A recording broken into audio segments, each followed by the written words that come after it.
Écoutez, merci à toutes, merci à tous d'être venus.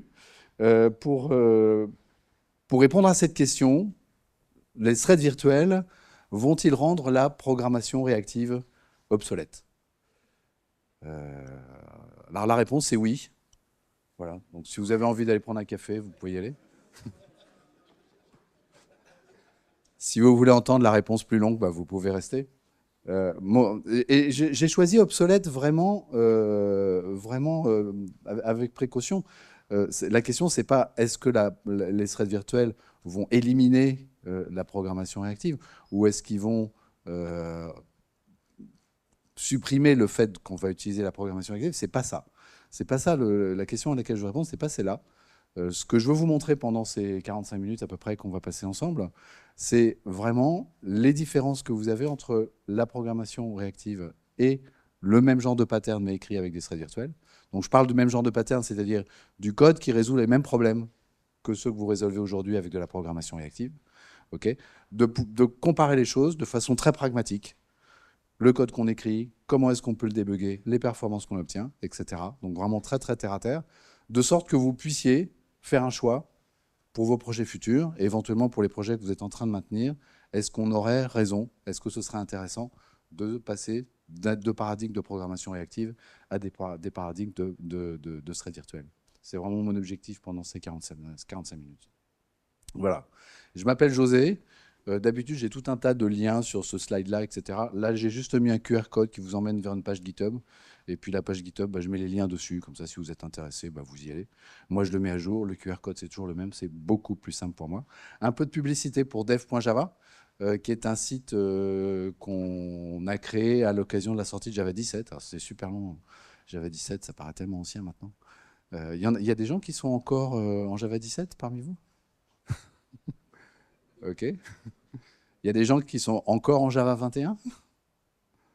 Ah, quand même, hein. Quand même, quand même. Il y a des gens qui sont déjà en 24? Il y a déjà des gens qui sont déjà en 24. 24, c'est pas une LTS, hein. C'est pas une LTS. Il y a des gens qui sont encore en 8? Ah, là, on est dans la zone de souffrance, là. Et vous savez, c'est pas une fatalité, hein. Vous pouvez changer de projet, changer de... Allez parler aux gens qui ont levé la main quand j'ai demandé sur Java 21, et puis voilà. Établissez des contacts, ça sert aussi à ça, les conférences, hein.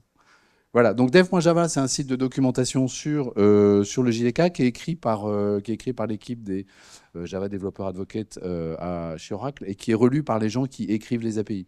J'ai publié il y a quelques semaines une page sur l'API Gatherer, par exemple, ce qui est un des trucs nouveaux de Java 24. Cette page, elle a été relue et corrigée, bien sûr, par Victor Klang, qui est la personne qui a écrit l'API Gatherer. Donc, a priori, bon, ça ne veut pas dire qu'il ne reste pas des typos dedans, mais a priori, il n'y a quand même pas trop de bêtises au niveau technique et ce genre de choses. Vous pouvez nous suivre sur les réseaux sociaux, principalement YouTube, en fait.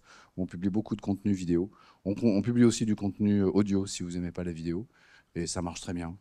Moi, j'aime beaucoup les podcasts, j'en consomme beaucoup. L'image, ça apporte pas toujours énormément de choses, en fait. Et puis, si vous voulez aller plus loin sur ce que je vais vous raconter, il y a un lieu où vous pouvez récupérer vraiment les documentations dont vous avez besoin et tout ça, qui est le site de l'OpenJDK. L'OpenJDK, c'est un groupe de personnes, c'est une association, ok, et un site web, openjdk.org, sur lequel toutes les discussions sur les nouveautés de Java, etc., ont lieu. Donc vous avez principalement énormément de mailing lists pour tous les projets, dont le projet Loom, dont on va parler sur les threads virtuels. Et puis si vous voulez vraiment être on the bleeding edge, vraiment à la pointe de la pointe de la pointe, vous pouvez aller sur jdkjava.net, où comme vous pouvez le voir, vous avez déjà des versions Early Access de 25, qui est la prochaine LTS qui va sortir en septembre.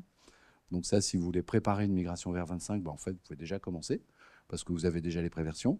Et puis si vous vous intéressez à des projets tels que Leiden, ou Loom, ou Valhalla, vous pouvez également télécharger des préversions de ces projets-là, qui vous donnent essentiellement d'espèces d'instantanés de l'état de l'art sur lesquels les gens travaillent, sur lesquels les équipes travaillent. Et notamment sur Valhalla, il y a vraiment plein de choses super intéressantes là-dessus. Mais ça n'est pas le sujet d'aujourd'hui. Le sujet d'aujourd'hui, c'est le projet Loom, qui a été publié donc depuis 2019, depuis le JDK 19 en preview, Je montre juste ce slide-là que j'ai déjà montré plein de fois, mais juste pour vous donner une idée de l'effort d'ingénierie qu'a représenté le projet Loom et les threads virtuels au niveau du JDK. Okay, ça, c'est le pull request. D'accord, il y a 100 000 lignes de code dans le pull request. Ouais, ça vous parle? C'est pas mal, hein, c'est beaucoup. Hein. Voilà. Il y a des gens qui l'ont revu, hein, ce pull request. Hein. Code review, vous avez entendu parler des code review? Voilà, okay. Et les threads virtuels ont été intégrés dans le JDK 21. C'est-à-dire il y a 1 an et demi, en fait. Donc vous pouvez déjà... Il y a déjà des gens qui ont joué avec les threads virtuels, qui ont évalué les choses? Ouais, quand même quelques-uns parmi vous. Ok, d'accord. Sachant que le projet Loom, en fait, travaille sur 3 fonctionnalités particulières. Les threads virtuels, ça c'est la première. La deuxième, c'est la concurrence structurée. La concurrence structurée, on en est à la 4e preview dans le JDK 24 et on va en avoir une 5e dans le 25. On peut déjà voir l'état de l'art sur le JDK Loom Early Access que je vous ai montré tout à l'heure. Il va y avoir des changements en fait dans les patterns de concurrence structurée par rapport à ce qu'on avait déjà en 24. Donc ça va beaucoup changer. Les scope values, c'est la troisième partie du projet, qui est toujours également en preview. Il y a des chances qu'on ait les scope values en version finale avant d'avoir la concurrence structurée en version finale. En 2 mots, les scope values, c'est un modèle de programmation qui vient remplacer, enfin qui vient s'ajouter en fait aux threads locaux et qui vont remplir le même genre de fonctionnalités, enfin qui vont rendre le même genre de service que les threads locaux. Les threads locaux, c'est de la technologie de Java 2, hein, c'est 98, donc c'est un peu ancien, hein, même pour ceux qui font du Java 8. Hein. Voilà, tous les détails, JDK, Java.NET, .loom, et voilà. Au niveau de l'adoption, il n'y a pas de projet type serveur d'application au sens large qui ne se soit pas intéressé aux threads virtuels à l'heure actuelle. Okay. J'ai mis Elidon en premier, la version 4 d'Elidon. Elle a été entièrement réécrite et entièrement construite sur les threads virtuels. Donc c'est quelque chose c'est une technologie qui vraiment a éveillé l'attention de l'ensemble des projets. Et l'ensemble des projets ont quelque chose sur les threads virtuels. Qu'est-ce que ça veut dire rendre obsolète? Okay. Ce qu'il faut comprendre, c'est que les threads virtuels, c'est un outil technologique, de la même façon que la programmation réactive. Okay, c'est 2 outils technologiques. Et ces 2 outils technologiques visent à résoudre les mêmes problèmes dans les applications. Okay, les mêmes problèmes. Donc c'est 2 outils qui sont en quelque sorte en compétition pour résoudre les mêmes problèmes. Et donc la question, est-ce qu'il y en a un qui est obsolète par rapport à l'autre? Ça veut dire, est-ce que les fonctionnalités que l'un offre sont objectivement meilleures et plus avancées que les fonctionnalités de l'autre? La programmation réactive, je pense que les gens qui sont ici, vous voyez de quoi je veux parler, c'est de la technologie qui est en développement depuis plus de 10 ans maintenant. Les idées de la programmation réactive, c'est les idées qui ont plus de 10 ans. Computable Future, c'est une API qui a été ajoutée au JDK 8. OK. Donc JDK 8, 2014, c'était même il y a 11 ans. D'accord. Et Computable Future n'était pas la première API à rendre ce type de service. La programmation, il faut que je pense à passer les slides, voilà. Donc, pour le moment, la partie thread virtuel, elle est là, on peut l'utiliser, mais tant qu'on n'a pas la partie concurrence structurée, il y a plein de choses qu'on ne peut pas encore faire avec les threads virtuels. Aujourd'hui, principalement, ce qu'on peut faire, c'est juste déclarer le serveur d'application que vous utilisez, qu'il doit utiliser le thread virtuel, que vous fassiez du Spring, du Spring Boot, du Quarkus, du tout ce que vous voulez. Voilà, vous pouvez le configurer, dit maintenant utiliser ce thread virtuel, vous allez utiliser ce thread virtuel et ça va fonctionner. Mais par contre, vous ne pouvez pas encore vraiment réécrire votre code avec les patterns de code que les threads virtuels sont censés vous donner. Pourquoi? Parce que la concurrence structurée, on ne l'a pas encore en version finale. Quand on l'aura, à ce moment-là, les choses vont vraiment évoluer. On pourra vraiment écrire du code avec cette programmation concurrence structurée. Ce n'est pas encore tout à fait le cas aujourd'hui. La première chose qu'il faut comprendre, c'est que Loom et les threads virtuels sont là pour régler des problèmes de concurrence. Pourquoi est-ce qu'on fait de la concurrence dans nos applications? Ça, c'est la première question à laquelle il faut répondre, parce que si vous ne savez pas, il ne faut pas faire de concurrence. Okay, la concurrence, c'est difficile. Vous avez des bugs qui sont impossibles à corriger. Les race conditions, quels sont ceux qui aiment corriger les bugs de race conditions? Voilà, on est tous d'accord. Donc ça amène vraiment des problèmes dans les applications qui sont énormes quand ce n'est pas utilisé correctement. Donc il faut vraiment l'utiliser uniquement quand on en a besoin. Et la première chose, dans le contexte des threads virtuels et de la programmation active, pourquoi est-ce qu'on utilise la concurrence? C'est pour atteindre le meilleur throughput possible, c'est-à-dire le plus grand nombre de requêtes traitées par unité de temps, par seconde, par exemple. OK. Aujourd'hui, le paradigme pour faire ça, c'est ce qu'on appelle la programmation réactive, qui consiste à écrire des callbacks, à passer ces callbacks à un framework, que vous fassiez du Spring Reactive, du Reactor, du ce que vous voulez, du Quarkus ou du Kotlin et des coroutines. Le principe est toujours le même. Vous divisez votre processus métier en autant d'opérations atomiques que vous encodez dans des lambdas. Vous donnez ces lambdas à un framework avec les méthodes qui vont bien. Okay, et puis c'est votre framework qui va enchaîner toutes ces lambdas les unes avec les autres, récupérer le résultat d'une lambda pour l'injecter en entrée d'une autre lambda. Okay, c'est grosso modo comme ça que ça marche. L'avantage, c'est que ça marche depuis 10 ans, donc on sait exactement à quoi s'attendre, à la fois en termes de performance et en termes de difficulté. Et puis s'il y a des bugs, eh ben on les connaît, les bugs, parce que ça fait 10 ans qu'ils sont là. Donc on sait comment slalomer entre ces bugs, ce qui est utile. Mais tout ça, ça revient toujours à la même question. Est-ce qu'on a vraiment besoin de ça? D'accord? Dans les années 2000, on avait déjà l'Internet, on avait déjà des requêtes web qui arrivaient, qu'il fallait traiter, et il n'y avait pas de programmation réactive. Et ça marchait très bien. Pourquoi ça marchait? Et pourquoi aujourd'hui ça ne marche plus? On va prendre un exemple super simple. Voilà, j'ai juste un code.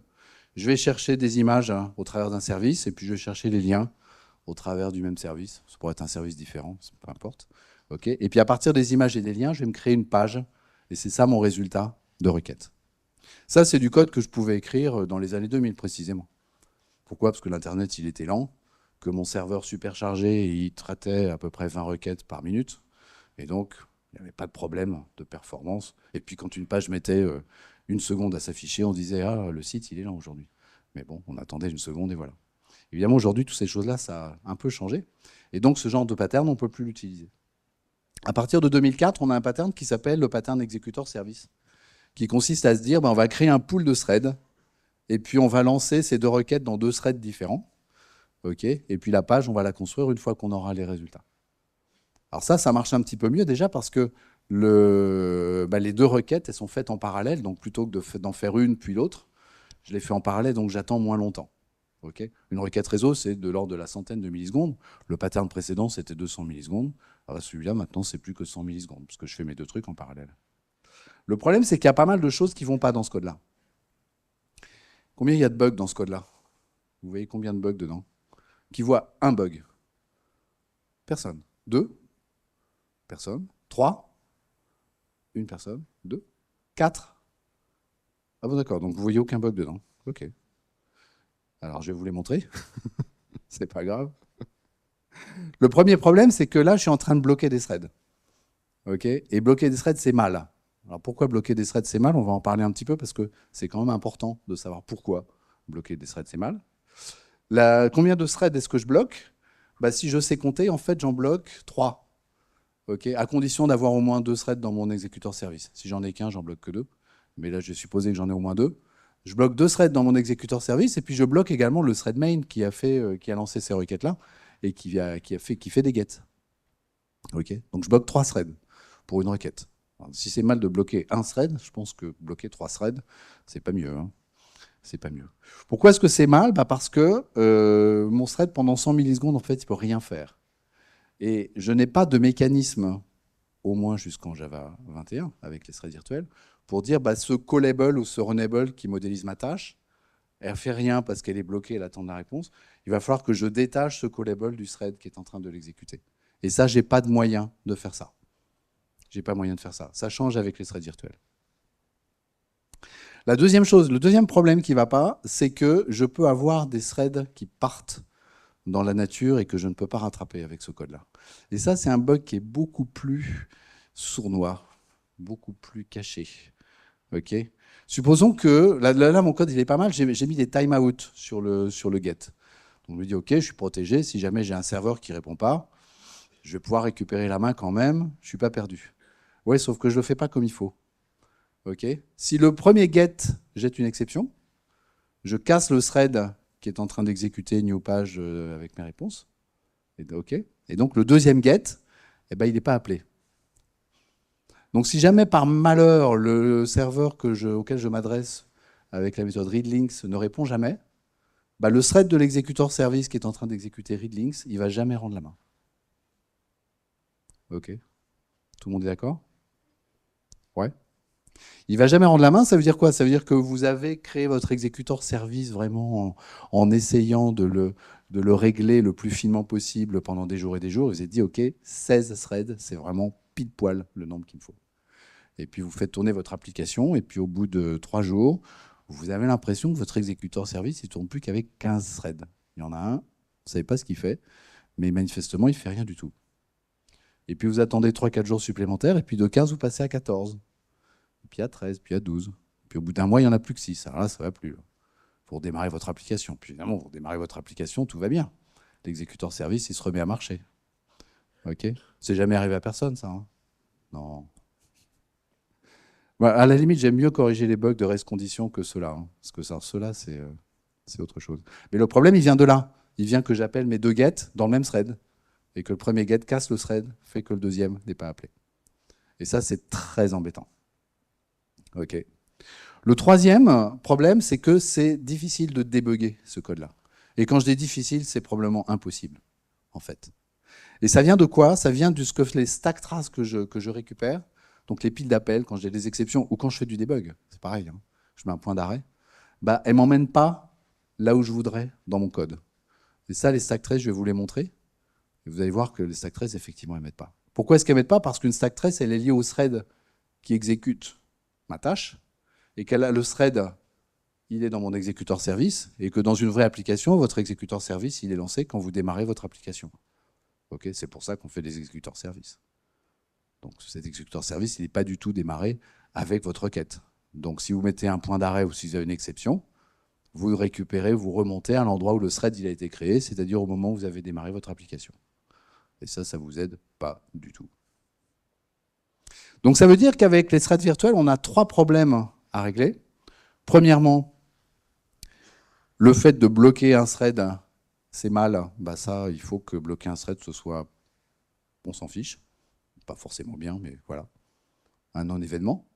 Deuxièmement, on veut des piles d'appel qui nous emmènent là où le problème se trouve dans l'application, pour pouvoir débugger et pour pouvoir mettre des points d'arrêt si on veut. Et troisièmement, on veut régler ce problème de threads qui sont en l'air. Ok, c'est le programme de travail. C'est les 3 problèmes qu'on veut résoudre. Alors, qu'est-ce que c'est qu'un thread plateforme? D'abord, la classe Java Lang Thread, elle date de Java 1. Quelque chose. Donc, elle a été créée il y a pas loin de 30 ans. Ok, peut-être 27 ou 28. Je ne sais plus, j'ai oublié. Et c'est en fait un wrapper, une enveloppe fine, sur un thread qui vient du système d'exploitation. Okay. Et un thread, bah, ça prend 1 milliseconde à démarrer. Ça consomme 2 mégaoctets de mémoire. Okay, parce qu'un thread, ça aime bien avoir une pile dans une zone contiguë de la mémoire, donc ça fait un malloc d'emblée de 2 mégas. Okay. Et puis si vous savez ce que c'est que le context switching, bah, le context switching, c'est quasiment aussi coûteux que de créer un thread. Il y a un facteur 10 entre les deux, ce qui n'est vraiment pas grand-chose. Donc c'est très long de faire du context switching, ça prend beaucoup de temps. Et quand on regarde sur une machine raisonnable, bah, en fait, des threads, on peut en avoir quelques milliers, pas beaucoup plus. Déjà, si vous en avez 1000, vous voyez, vous avez 20 minutes hein, pour démarrer vos 1000 threads. Enfin non, pas 20 minutes, un peu moins. Pour démarrer tous vos threads, ça va vous consommer des quantités de mémoire qui sont loin d'être négligeables. Donc vous ne pouvez pas en avoir autant que vous voulez. Le vieux pattern d'il y a 25 ans, ça se disait, bah, on va traiter une requête réseau, donc un cycle requête-réponse HTTP par exemple, okay, avec un seul thread. Mais si vous faites ça, ça veut dire que vous ne pouvez traiter que 4000 requêtes, enfin que quelques milliers de requêtes concurrentes. Si vous avez droit à 4000 threads, vous avez droit à 4000 requêtes concurrentes, grosso modo. Et ça, on sait tous que c'est largement insuffisant dans n'importe quelle application normale. Quand on regarde le temps de traitement d'une requête, okay, donc la préparation de la requête en elle-même, l'analyse de la réponse, donc tout ça c'est du JSON, c'est des chaînes de caractères qu'on traite, l'ordre de grandeur du temps de traitement, c'est la microseconde. Okay, 1 millier de nanosecondes à peu près, ça va être ça l'ordre de grandeur. Alors que l'ordre de grandeur de la requête réseau et de son retour, c'est de l'ordre de la milliseconde, donc c'est 1000 fois plus lent. D'accord? Donc si je veux que mon CPU il soit utilisé 100% du temps, il faudrait que je puisse avoir en fait 1 million de requêtes concurrentes.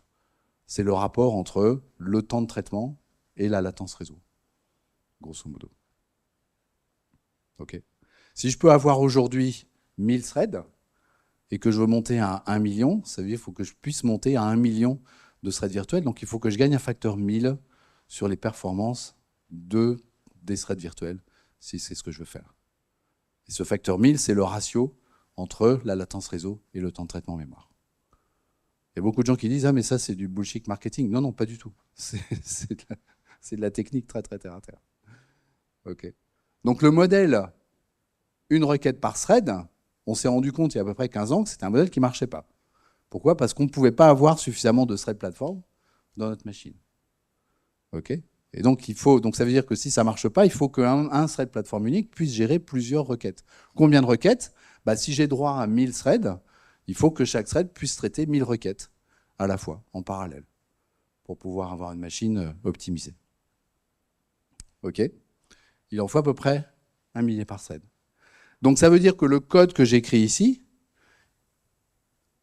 en paradigme de programmation réactive, il faut que je le divise en petites tâches élémentaires et que je trouve un framework qui, avec une event loop, qui me fasse tout ça, qui me balance toutes mes lambdas, toutes mes tâches élémentaires sur un thread platform. Et ça vous donne ce code-là, avec Completable Future. D'accord? Vous avez le read image qui est là. Vous avez la gestion de l'exception dans WhenComplete. La même chose, CF2, c'est pareil, c'est un Completable Future sur les liens. Okay. Puis après, quand vous voulez agréger les deux réponses dans un même objet, c'est le run after boss qui fait ça. Et vous voyez que tout ça, vous avez en fait divisé votre code en petites opérations élémentaires. Chacune de ces opérations est non bloquante. Et c'est votre framework qui va appeler la première opération, lancer la requête réseau, s'abonner à un signal système qui va lui dire « ça y est, la requête réseau, elle est dispo, les données sont dans ce buffer-là », récupérer les données du buffer et injecter ces données en entrée de la lambda suivante que vous avez écrite. Ça, tous les frameworks de programmation réactive fonctionnent exactement sur le même système. Le code est différent, mais le fonctionnement de base, c'est exactement le même. Okay. Et vous voyez, je vais revenir sur le slide précédent. Vous voyez que je passe d'un code qui est ici, bon, qui est à peu près compréhensible, à un code qui est celui-là, qui est quand même plus compliqué à écrire, encore plus compliqué à lire et plus compliqué à faire évoluer également. Injecter une ligne de code là-dedans, c'est beaucoup plus compliqué que dans le code précédent. Ça, c'est le coût à payer pour la programmation réactive. En termes de performance, comment ça marche? Comment est-ce que mon platform thread, il est utilisé? Tous mes processus métiers, c'est des petites lambdas, okay, et qui sont injectés sur le platform thread par un système d'event loop qui fonctionne, qui m'est fourni par mon framework. Donc la première tâche, elle va arriver. Ça, c'est ma première lambda. Il y a la requête réseau qui part. La lambda, elle a fini son exécution. Elle libère le platform thread. Donc le platform thread, il est libre pour faire autre chose. Au bout d'un moment, ma requête réseau, elle arrive. Enfin, la réponse du réseau, elle arrive. Et donc, la lambda suivante du même processus va être invoquée avec cette entrée. Alors, ce diagramme, il n'est pas du tout à l'échelle parce que chaque petite boîte fait 1 microseconde. Et l'espace entre deux boîtes, c'est 1 milliseconde. D'accord? Donc, la deuxième boîte, en fait, elle est au niveau des crêpes là-bas. Hein. Elle est super loin. Et puis, si jamais j'ai une troisième étape, la troisième requête va arriver et je vais pouvoir la traiter. Mais pendant ce temps-là, mon platform thread, il est dispo pour faire autre chose. Okay, donc, il va récupérer une autre lambda, voilà, qui va obtenir sa réponse au bout d'un certain temps, au bout d'à peu près 1 milliseconde. Et puis, il y a peut-être une autre réponse qui va arriver qui va permettre de continuer le processus. D'accord? Et puis, ça va reprendre avec une autre lambda qui va arriver. Sa réponse va arriver un petit peu plus tard. Okay, et puis, il va encore y avoir une troisième requête qui va partir, et donc le processus va se terminer comme ça. Et ainsi de suite. Et au final, vous voyez que mon platform thread, en fait, tout se passe exactement comme je le souhaitais, c'est-à-dire qu'il est capable de traiter plein de processus requête-réponse différents en même temps, et les choses sont en quelque sorte multiplexées. Mon platform thread ne sait pas en fait que la première lambda, c'est tel processus, que la deuxième lambda, c'est tel autre processus, etc. Et tout ça, ça marche très bien. Ça veut dire que mon platform thread, il est utilisé 100% du temps pour traiter mon application. Et c'est exactement ce que je veux. Et ça, je ne veux pas le perdre, parce que ça marche très bien. Ça donne, en termes de performance, ça donne d'excellents résultats. Donc ça, je ne veux absolument pas le perdre. Il y a quand même un principe qui est que il ne faut surtout pas écrire de code bloquant dans ces lambdas. Si jamais vous écrivez un code bloquant, donc si jamais j'ai une lambda qui fait une requête réseau et qui attend la réponse, voilà, non seulement j'effondre les performances pour ce processus business, mais j'effondre également les performances pour l'ensemble de mon application. Pourquoi? Parce que ça veut dire, si cette lambda a le malheur de faire un code bloquant, en fait, ce qui va se passer, c'est qu'elle va utiliser 1000 microsecondes, donc 1 milliseconde, pour s'exécuter. Et donc, ça veut dire qu'il y a 1000 tâches qui vont devoir attendre la fin de cette exécution pour pouvoir, que le thread platform se libère. Et pendant ce temps-là, le thread platform, il ne fait rien. Je retombe dans le cas précédent. Et ça, c'est très embêtant, parce que ça veut dire que la responsabilité d'écrire du code non bloquant, elle est sur les épaules de la personne qui écrit le code. C'est-à-dire nous. Qui est content? Eh oui, personne. C'est bien ce que je pensais. Au niveau de la débuggabilité des stack traces, qu'est-ce qui se passe? Je vais supposer que quelque chose se passe dans read-image qui ne marche pas bien. Donc j'ai une exception qui est générée. Si j'ai juste écrit ce code-là, mon exception, c'est ça. Et j'ai un truc en Java qui est vachement bien, qui s'appelle la pile d'appel. Ça me dit que dans mon code, à la ligne 27, il y a une exception qui a été générée. Et ça m'emmène dans la méthode SOMEService à la ligne 12. Voilà. Et ça, c'est quand même très pratique d'avoir ça. On ne se rappelle pas de l'époque d'avant quand on n'avait pas ça. Enfin, vous en rappelez pas. Moi, je m'en rappelle. Voilà. Et donc, je sais exactement où aller. Je peux même mettre un point d'arrêt à cet endroit-là, regarder ce qui se passe, pourquoi est-ce que ça fait une exception, etc. Je peux analyser les trucs, je peux débugger. Je peux faire du debug. Qu'est-ce qui se passe si je fais ça dans un exécuteur service? Là, c'est mon exécuteur service de tout à l'heure. Donc, c'est la même méthode read-image. Et dedans, il y a un throw exception, je ne sais pas quoi, avec un message d'erreur idiot. Peu importe. La pile d'appel, c'est celle-là. Alors déjà, elle est un petit peu plus technique. J'ai effectivement quelque chose qui m'emmène dans la ligne 12 de SOMEService, mais vous voyez que la pile d'appel que j'ai avant, elle ne vient pas du tout de mon application. Où est-ce qu'elle est, là, ma ligne 29 ou 30, je ne sais plus. Elle n'est plus dans cette pile d'appel. Là, elle est perdue. Vous voyez, j'ai juste ma pile d'appel, elle m'emmène sur la ligne 32, là où j'ai fait mon future.get. C'est le future qui a avalé l'exception et qui la rejette, mais cette exception, elle m'emmène dans le thread de mon exécuteur service. Déjà, le fait d'utiliser le pattern exécuteur service, je perds de l'information de débuggabilité. Où est-ce que je mets mon point d'arrêt? Je le mets dans read-image, mais ça ne m'emmène pas du tout sur la ligne 29, qui est l'endroit où j'ai soumis ma tâche. C'est là que je voudrais aller. Qu'est-ce qui se passe si j'ai mon magnifique pattern de completable future? La pile d'appel, elle est encore mieux. Parce que là, j'ai rien du tout. Vous voyez, je suis dans l'API completable future. J'ai juste mon illegal state exception qui est jetée, mais je ne sais même pas d'où elle est jetée. Alors j'ai une cause pour ce truc-là, et la cause m'emmène dans SOMEService 12, puisque c'est là que l'exception a été jetée. Mais vous voyez qu'au-dessus, je suis dans mon pattern, je suis dans mon framework completable future, je ne suis absolument pas dans mon application. Si je reviens à la page précédente, je ne sais même pas. Je ne sais même pas que j'ai fait, au moins dans l'exécuteur service, j'avais l'appel à get. Je savais que c'était sur l'appel à get que ça avait été fait. Mais là, comme j'ai plus d'appel à get, comme tout est fait dans des lambdas qui sont appelés en fait par mon framework réactif, là, j'ai plus aucune information. Et ça, c'est quand même un peu embêtant. Ça, c'est quand même embêtant. Donc, si je fais un bilan sur la programmation asynchrone, c'est quelque chose qui est efficace. Mon platform thread, il était utilisé 100% du temps pour bosser pour mon application. Et donc ça, c'est quand même très très bien. Le modèle de programmation, il n'est pas terrible. C'est difficile à écrire, c'est difficile à lire, c'est difficile à comprendre. C'est horrible à tester. Je ne vais pas entrer dans les détails, mais 9 fois sur 10, on teste unitaire, il y a des restes conditions dedans, et quelquefois ils plantent, vous ne savez pas pourquoi.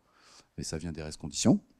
Voilà. C'est impossible à débugger et impossible à profiler. Pourquoi ? Parce que ce que vous profilez ou ce que vous débuguez, c'est votre framework réactif.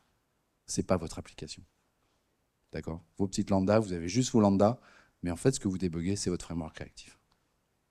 Et puis, vous avez cette responsabilité de ne pas écrire des lambdas bloquantes. Et ça, c'est quand même une drôle de responsabilité. Et quand vous avez une lambda bloquante dans une application, eh ben, bonne chance pour corriger ça. La seule façon de pouvoir corriger ça, c'est de regarder le code. Et quand vous avez beaucoup de code, c'est quand même beaucoup plus compliqué. La première solution donc qu'on avait envisagée, c'était de se dire, bah, on va diviser notre... Je reviens au début, hein, là. Hein, on va diviser notre processus métier en petites lambda parce qu'on ne peut pas avoir plus de 1000 threads. Mais en fait, il y a une deuxième solution. Et la deuxième solution, c'est de se dire, bah, on va créer un modèle de thread qui va être plus léger, qui va nous permettre d'en avoir plus de 1000.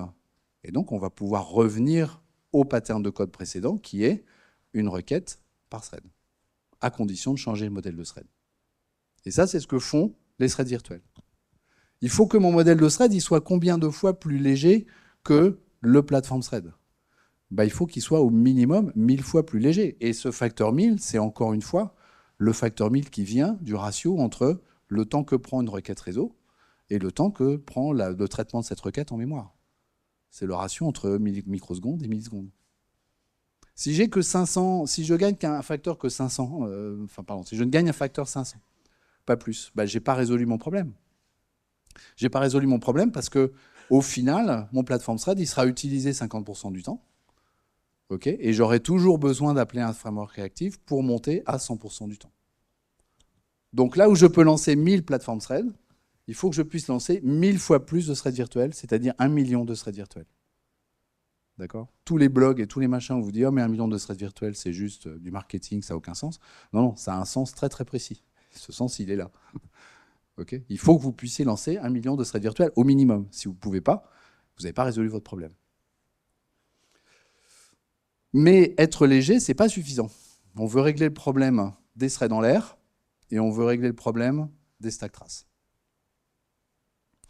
Donc, les threads virtuels, il faut que ce soit autant aussi efficace. Ah non, non, non. 15. Ouais. Il faut être aussi efficace. Okay, il faut que ce soit aussi performant. Il faut que les performances soient les mêmes. Si vous perdez des performances, vous ne voudrez pas utiliser les threads virtuels et vous aurez raison. Okay, il faut que le modèle de programmation soit plus simple. Il faut pouvoir débugger et il faut pouvoir profiler. Alors, le modèle de thread virtuel, c'est un modèle qui permet ça, qui permet déjà de lancer 1 million de threads virtuels et même plus. Il n'y a pas vraiment de problème. En fait, un thread virtuel, c'est un wrapper sur une tâche, runnable ou callable. Okay. Votre tâche, ce thread virtuel, il est monté sur un thread platform. Et dès qu'il commence à exécuter du code bloquant, donc typiquement une requête réseau, c'est de ça qu'on parle, à ce moment-là, magiquement, c'est l'API qui fait ça. Cette tâche-là, ce thread virtuel, il va être démonté du thread platform. Okay. Il va être sauvegardé, en l'occurrence dans la heap, ça, à la limite, c'est un détail technique. Et quand le signal de votre système d'exploitation qui vous dit « ça y est, les données du réseau, elles sont dans le buffer, tu peux les lire, elles sont dispo », à ce moment-là, le thread virtuel, il va revenir s'installer gentiment sur ce fork join pool, éventuellement sur le même thread platform qu'au début, éventuellement sur un autre thread platform, parce que c'est comme ça que le fork join pool fonctionne. Ça, ce truc-là, c'est géré par le thread fork join pool, c'est pas géré par l'API des threads virtuels. Donc magiquement, et ça c'est un truc qui est complètement nouveau en Java, les threads virtuels vous permettent de détacher un runnable ou un callable d'un thread platform, chose qu'on ne pouvait pas faire avant. C'est de là que vient le truc magique, j'ai envie de dire.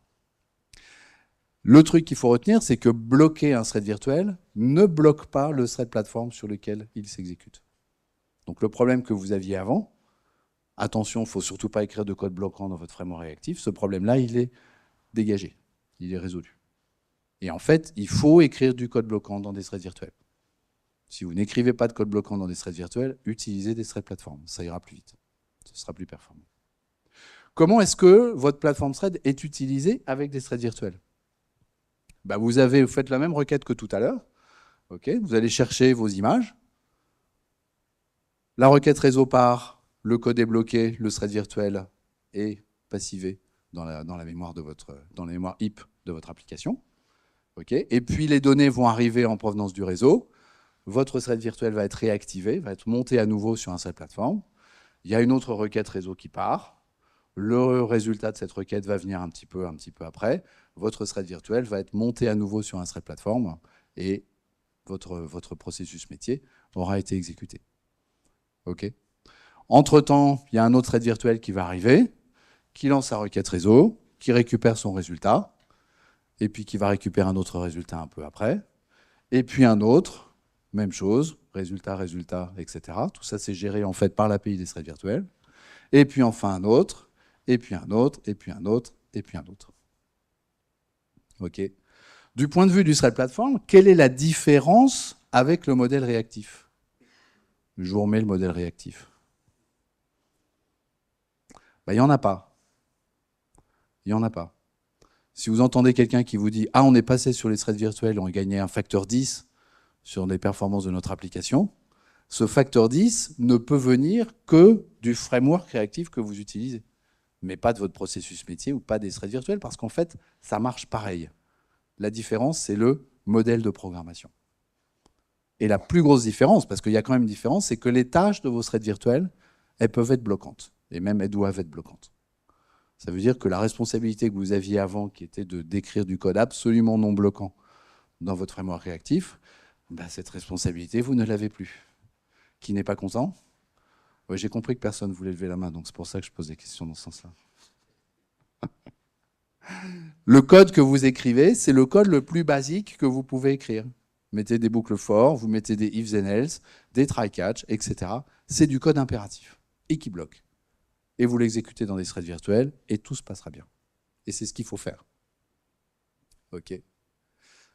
Donc, si vous voulez switcher sur des threads virtuels, vous avez un exécuteur service qui vous permet de faire ça, qui est le new virtual thread per task executor machin. Voilà, super, donc vous pouvez l'exécuter, vous pouvez l'utiliser, et tout va bien. Et si jamais quelque chose se passe mal dans votre thread virtuel, donc là on va créer la même exception dans Readimage, la même exception que tout à l'heure, bah maintenant vous avez quelque chose qui magiquement, parce que c'est comme ça que les threads virtuels fonctionnent, va vous emmener sur la ligne 78 de votre code. C'est-à-dire là où vous avez créé votre code qui s'exécute dans le thread virtuel, et là où votre thread virtuel est créé. Comme le thread virtuel, il peut être créé à la demande, en fait, cet exécuteur service, il crée les threads virtuels à la demande. Vous pouvez le créer en début de votre application, mais quand vous soumettez une tâche à cet exécuteur service, c'est à ce moment-là qu'il crée le thread virtuel. Pourquoi vous pouvez créer ce thread virtuel à ce moment-là? Parce qu'un thread virtuel, c'est un objet Java normal. Créer un thread virtuel, c'est à le même coût que de créer une chaîne de caractères. D'accord? C'est pas un wrapper sur un vrai thread. Donc le 2 mégas, le 2 mégas à louer et la milliseconde pour le lancer, le thread virtuel, il fait pas ça. Le thread virtuel, il fait pas ça. Et donc là, vous avez une stack trace qui vous emmène là où il faut. Si vous faites de la concurrence structurée, je ne vais pas rentrer dans les détails, mais le pattern de concurrence structurée, c'est ça. Vous avez un objet qui s'appelle Structured Task Scope, que vous ouvrez avec une méthode open, qui est une méthode factory. Ça, c'est la nouvelle version, celle qu'on aura en 25. Hein. La version, même en 24, elle ne marche pas comme ça. Et peu importe. Vous soumettez des tâches à ce Structured Task Scope. C'est un peu comme un exécuteur service, hein, ce truc-là. Hein. Ça marche à peu près pareil. Et puis, vous faites un join. Là, le join, il est bloquant. Mais vous en fichez d'être bloquant, puisque vous êtes dans un thread virtuel, donc vous pouvez bloquer. Ça, c'est pas un souci. Et puis après, vous faites des get. Et là, ces get, ils sont pas bloquants parce que le join vous rend la main quand les tâches ont terminé leur travail. Voilà. Et ce truc-là, il est auto-closable. Vous voyez, c'est un try with resource. Donc, si jamais il y a des trucs qui vont pas, des exceptions qui sont jetées, des timeouts qui sont pas pris en compte, etc., bah, de toute façon, quand vous sortez de ce bloc de code, le structured task scope, il est fermé et tous les threads virtuels, ils sont nettoyés. Donc, le problème des threads dans l'air de tout à l'heure, dans votre exécuteur service, là, il est réglé. Parce que de toute façon, quand vous sortez de ça, tout est nettoyé. OK. Ça, c'est le pattern qu'on aura à partir de 25 également en preview. A priori, il y a des chances. Qu'est-ce qui se passe si jamais il y a une exception qui est jetée? Bah, en fait, le subtask que vous récupérez, il va être dans un état qui s'appelle fail. Donc ça, il faut le tester. On peut le tester de différentes façons. Ça, c'est la façon naïve de le tester. Mais ça permet de regarder la stack trace. Et la stack trace, où est-ce qu'elle vous emmène? Eh ben, elle vous emmène exactement à l'endroit où vous avez soumis votre tâche à votre structured task scope. OK, vous voyez, Some Service 12, ça c'est le truc, mais MyApp 62, je reviens au ça dedans, MyApp 62, c'est là où vous l'avez soumis. Donc la pile d'appel, elle vous emmène à l'endroit où votre erreur, enfin, le début de votre erreur a été créé. Donc maintenant, vous avez des piles d'appel qui vous aident, qui vont vous dire où est-ce qu'il faut aller regarder dans votre application pour corriger votre code. C'est mieux, non? C'est cool? Ouais. Qui trouve pas ça cool? Ah ouais, tout le monde est d'accord. Alors, bloquer, quels étaient les problèmes qu'on avait? Premièrement, bloquer un platform thread, c'était pas bien. Maintenant, bloquer un thread virtuel, non seulement c'est bien de le faire, mais c'est ce qu'il faut faire. Si vous n'avez pas l'intention de bloquer un thread virtuel, n'utilisez pas les threads virtuels. Okay. Avoir des stack traces qui vous aident pas à débugger, c'est embêtant. Alors je dis embêtant, c'est vraiment un euphémisme. Hein. Voilà. Maintenant, vous avez des stack traces qui vous emmènent dans votre code, là où le problème a eu lieu. Et pas dans votre méthode sur l'image, mais vraiment là où le code a été appelé. Donc vous allez pouvoir débugger vos applications beaucoup plus simplement et mettre des points d'arrêt également. Donc vous pouvez mettre des points d'arrêt. Avant, c'était possible, mais ça ne vous donnait rien. Avoir des threads dans l'air, c'est embêtant. Et ben maintenant, on n'a plus de threads dans l'air. Parce qu'en fait, une fois qu'on a... c'est un peu comme si on avait un exécuteur service, mais qu'on pouvait le fermer quand on voulait, le redémarrer comme on voulait. Le structured task scope. Donc il n'y a plus de threads dans l'air non plus. Donc, on a une solution technique qui est autant efficace que la programmation réactive. Elle n'est pas plus efficace, mais elle ne peut pas être plus efficace. Hein, je vous ai montré, le thread platform, il est déjà utilisé à 100%. Vous ne pouvez pas l'utiliser à 110%. Hein. Vous n'allez pas presser plus de jus de la machine. Hein. Ça, ce n'est pas possible. Vous avez un modèle de programmation qui est le modèle de programmation d'il y a 20 ans. J'écris des boucles for, des if, des try-catch, etc. Donc beaucoup plus simple. Maintenant, ce n'est plus des callbacks que vous passez dans un framework avec un code qui est super difficile à comprendre. Au niveau de la débugabilité, le problème il est résolu. Vous avez des stack traces qui vous permettent effectivement de débugger votre code. Ça résout également le problème du profiling, parce que maintenant, ce que vous profilez, c'est vraiment votre application et non pas le framework sur lequel vous étiez en train de travailler. Les scope values, je vais juste vous en dire 2 mots très rapidement. C'est quelque chose qui règle les problèmes, les nombreux problèmes que vous avez avec les threads locaux. Qui utilise les threads locaux dans son application? Ouais, 10% des gens. Qui utilise Spring Boot? Voilà, tout le monde. Donc tous ceux qui n'ont pas levé la main et qui utilisent Spring Boot, vous auriez dû. Voilà. Plusieurs choses. Les threads locaux, c'est mutable, donc la VM ne peut pas les optimiser. C'est quelque chose qui peut rester vivant ad vitam aeternam, vu que c'est attaché à un thread platform qui lui-même peut vivre ad vitam aeternam. Donc ça ne va pas non plus. Les threads virtuels supportent les threads locaux. Donc si vous voulez tester votre application demain avec des threads virtuels et que vous utilisez des threads locaux explicitement, vous savez qu'il y a une méthode remove sur thread local. Ouais, bien sûr. Ok. Le thread local, encore une fois, c'est une techno de 98. Hein. C'est un vieux machin. C'est antérieur au pattern executor de 6 ans. Pattern executor, c'est 2004, Java 5. Ok. Les threads locaux, c'est 6 ans antérieur à ça. Les threads locaux n'étaient pas faits pour travailler avec l'executor service. Pas du tout. Mais c'est comme ça qu'on les utilise. Enfin, pour ceux qui les utilisent. Le pattern en vitesse, vous créez une scope value avec cette méthode factory.